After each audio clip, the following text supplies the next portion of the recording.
Jadyn. I'm looking for my friend Sasha today. She's supposed to read a story, but I can't find her because, well, I never can.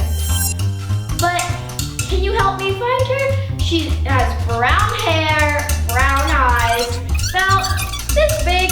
Oh yeah, that's why I can't find her. To my left? My other left? Oh, hi Sasha. What book are you gonna read? Cinderella? I love that story. Take it away. Once upon a time, in a faraway kingdom, there lived a widowed gentleman and his lovely daughter Ella.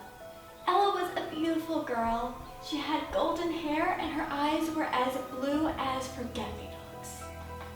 The gentleman was a kind and devoted father, and he gave Ella everything her heart desired.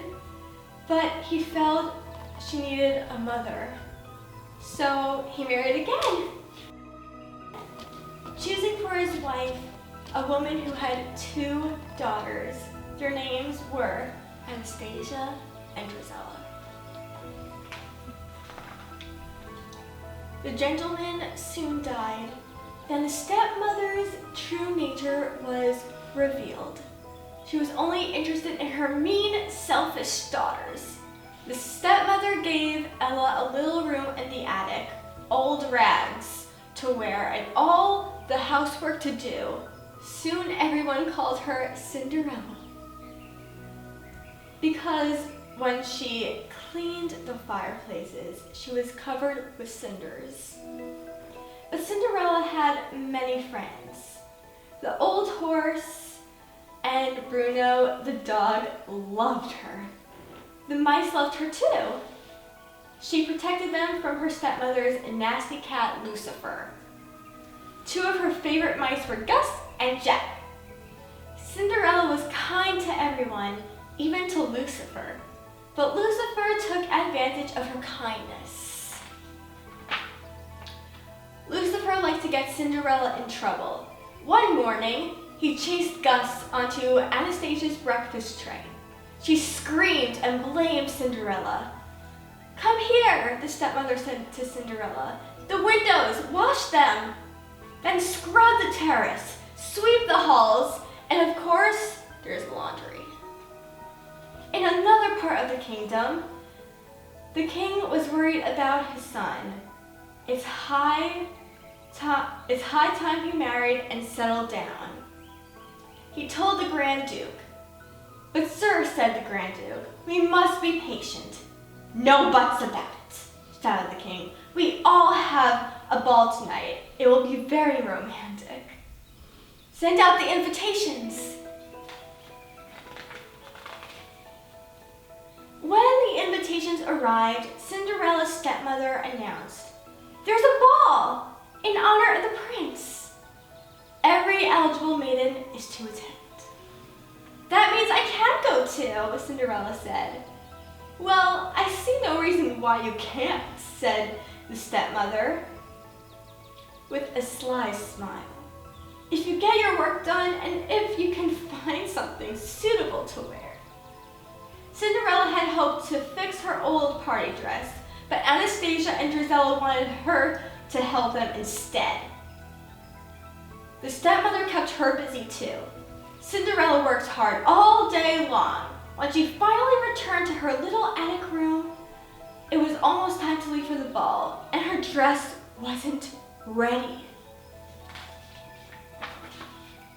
But the royal mice had managed to find her ribbons, sashes, ruffles, and bows.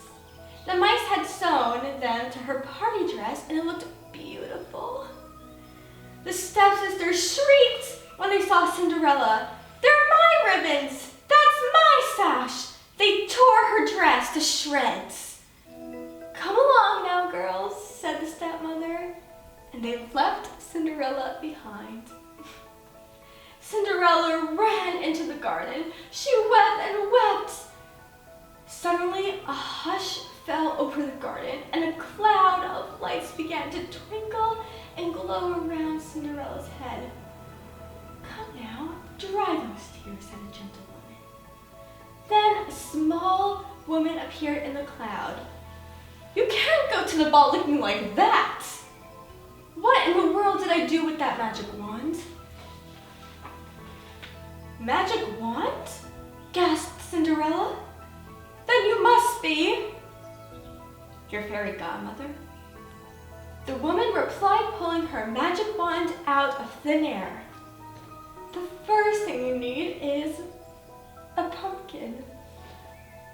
A cloud of sparkles floated across the garden. The mice turned into horses. The old horse became a coachman, and Bruno became a footman. "Well, hop in, my dear," said the woman. "But my dress," said Cinderella. The fairy godmother looked at it. Good heavens! With a wave of her hand, she turned the rags into an exquisite gown. On Cinderella's feet were her tiny glass slippers. "You'll have only till midnight," the fairy godmother said. "At the stroke of 12, the spell will be broken, and everything will be as it was before." Cinderella promised to leave the ball on time. Then, under a shower of magic sparkles, she stepped into her coach and was swept away to the palace. When Cinderella arrived at the ball, the prince was yawning in boredom. Then he caught sight of her, ignoring everyone else. The prince walked over to Cinderella. He kissed her hand and asked her to dance. They swirled off across the ballroom. The prince didn't leave Cinderella's side all night. They danced every dance together as the lights dimmed and sweet music floated out into the summer night. Cinderella heard the clock begin to chime. "Oh goodness," she gasped. "It's midnight. I must... Goodbye!" "Wait, come back," called the prince. "I don't even know your name." Cinderella hurried down the palace steps. In her haste, she lost one of the glass slippers, but she had no time to pick it up. She leaped into the waiting coach. As soon as the coach went through the gates, the magic spell was broken. Cinderella found herself standing by the side of the road, dressed in her old rags. On one foot, she still wore a glass slipper. Her coachman was an old horse again, and her footman was Bruno again. Her coach was a hollow pumpkin, and her horses were 4 of her mouse friends. They looked sadly at Cinderella. They all hurried home. They had to be back before the others returned from the ball. The next day, the stepmother told the girls that the Grand Duke was coming to see them. He's been hunting all night for the girls. The one who lost her slipper, that girl shall be the prince's bride. Cinderella smiled and hummed a waltz that had been played at the ball. The stepmother became suspicious. She locked Cinderella in her room. Gus and Jacques had a plan to help Cinderella. While Anastasia and Drizella tried to squeeze their big feet into the little glass slipper, the 2 mice sneaked into the stepmother's pocket. They got a hold of the key, tugged it upstairs, and unlocked the door. Cinderella rushed downstairs to try on the glass slipper. "May I try it on?" Cinderella asked. The wicked stepmother fumed. She tripped the footman who was holding the glass slipper. It fell to the floor and broke into 1,000 pieces. "But you see," Cinderella said, reaching into her pocket, "I have the other glass slipper." She put it on and it fit perfectly.